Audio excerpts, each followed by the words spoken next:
International women's day throughout ಗ್ಲೋಬಲಲ್ಲಿ ಹೆಣ್ಣು ಮಕ್ಕಳನ್ನು ಗೌರವಿಸಿ ಒಂದು ವುಮೆನ್ಸ್ ಡೇನ ಸೆಲೆಬ್ರೇಷನ್ಸ್ ನಡೀತಾ ಇದೆ, ಎಲ್ಲ ಕಡೆ ನಡೀತಾ ಇದೆ. ಅದೇ ರೀತಿ ಇವತ್ತು ರಾಜ್ ಟಿ ವಿಯವರು, ರಾಜ್ ನ್ಯೂಸ್ ಅವರು ಗುರುತಿಸಿ ಹೆಣ್ಣುಮಕ್ಕಳನ್ನ ಸಾಕಷ್ಟು ಜನ ಸಾಧಕಿಯರನ್ನ ಗುರುತಿಸಿ ಇವತ್ತು ಹಾನರ್ ಮಾಡಿದ್ದಾರೆ. ತುಂಬ ಹೆಮ್ಮೆ ತರುವಂಥ ಒಂದು ಕಾರ್ಯಕ್ರಮ ಅಂತಲೇ ಹೇಳ್ಬೋದು. ಅದು ಅಂಬೇಡ್ಕರ್ ಭವನದಲ್ಲಿ ನಡೀತಾ ಇರುವಂಥ ಕಾರ್ಯಕ್ರಮ.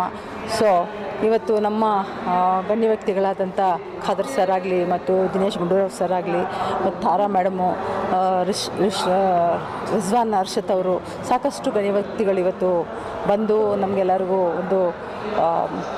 ಅವರು ಒಂದು ಉಪದೇಶ sort of like encouraging women. ಯಾಕಂದರೆ ಇವತ್ತು ಹೆಣ್ಮಕ್ಳು ಎಲ್ಲ ರಂಗದಲ್ಲೂ ಮುಂದೆ ಇದ್ದಾರೆ ಅನ್ನೋ ಒಂದು ಪ್ರತಿಯೊಬ್ಬರು ಅವರ ಒಂದು ಪರ್ಸ್ನಲ್ ಎಕ್ಸ್ಪೀರಿಯನ್ಸಸ್ನ ಶೇರ್ ಮಾಡಿಕೊಂಡ್ರು. ಪ್ರತಿಯೊಂದು ಸಕ್ಸಸ್ಫುಲ್ ಮ್ಯಾನ್ ಹಿಂದೆ ಒಂದು ಹೆಣ್ಮಗು ಇದ್ದೇ ಇರುತ್ತೆ ಅಂತ ಎಲ್ಲ ಒಂದು ಮನೆಗಳಲ್ಲೂ ಅಷ್ಟೇ ಒಂದು ಹೆಣ್ಮಕ್ಕಳಿಗೆ ಒಂದು ಲೀಡರ್ಶಿಪ್ ಕ್ವಾಲಿಟೀಸ್ ಅವರು ಇನ್ಬಿಲ್ಟ್ ಅಂತಲೂ ಹೇಳ್ತಾಯಿದ್ರು.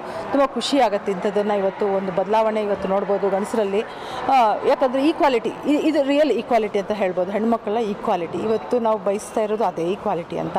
ಸೊ ಒಂದು ಒಳ್ಳೆಯ ಸಂದೇಶನ ಅಂತ ಹೇಳ್ಬೋದು. ಈ ಕಾರ್ಯಕ್ರಮ ಮುಖಾಂತರ ಸಾಕಷ್ಟು ಜನ ಹೆಣ್ಮಕ್ಳು ನೋಡ್ತಿರ್ತಾರೆ, ಅವ್ರಿಗೂ ಒಂದು ಸ್ಫೂರ್ತಿಯಾಗಲಿ ಅಂತ ಹೇಳ್ತಾ ಈ ಒಂದು ಸಾಧಕಿಯನ ಒಂದು ನನಗೊಂದು ಹಾನರು ಮತ್ತು ವುಮೆನ್ ಐಕಾನ್ 2024 ವುಮೆನ್ ಐಕಾನ್ ಅಂತ ಗುರುತಿಸಿ ಇವತ್ತು ಈ ಹಾನರ್ ಮಾಡಿರೋದು ತುಂಬ ಖುಷಿ ಕೊಡುವಂಥ ಸುದ್ದಿ. ಖಂಡಿತ ಪ್ರಯತ್ನ ಒಂದು ಇರಬೇಕು. ಎಲ್ಲ ಲೈಫ್ ಅನ್ನೋದು ಚಾಲೆಂಜು. ಹೆಣ್ಮಕ್ಳು ಎಸ್ಪೆಷಲಿ ಗಿವ್ ಅಪ್ ಮಾಡ್ತಾರೆ. ಯಾಕಂದರೆ ಒಂದು ಜವಾಬ್ದಾರಿ ಜಾಸ್ತಿ ಆದಾಗ ಏನಂದರೆ ಜಸ್ಟ್ ಗಿವ್ ಅಪ್. ಅವರಲ್ಲಿ ಇರುವಂಥ ಟ್ಯಾಲೆಂಟನ್ನು, ಅವರಲ್ಲಿ ಇರುವಂಥ ಒಂದು ಅವರಲ್ಲಿ ಇರುವಂಥ ಪ್ರಯತ್ನನ ಬಿಟ್ಬಿಡ್ತಾರೆ, ನಮ್ಮ ಕೈಯಲ್ಲಿ ಆಗಲ್ಲ ಅಂತ. ಅದನ್ನು ಬಿಡಬೇಡಿ. ಖಂಡಿತ ನಮ್ಮ ಗುರಿ, ನಮ್ಮ ಪ್ಯಾಷನ್ನು, ನಾವು ಎಕ್ಸಿಸ್ಟ್ ಆಗಬೇಕಾದ್ರೆ ಪ್ಲ್ಯಾನೆಟ್ ಮೇಲೆ ಪ್ರತಿಯೊಬ್ಬರಿಗೂ ಒಂದು ಪರ್ಪಸ್ ಇರುತ್ತೆ. ಆ ಪರ್ಪಸನ್ನು ನಮ್ಮಲ್ಲಿ ದೇವರು ಕೊಟ್ಟಿರೋವಂಥದ್ದು.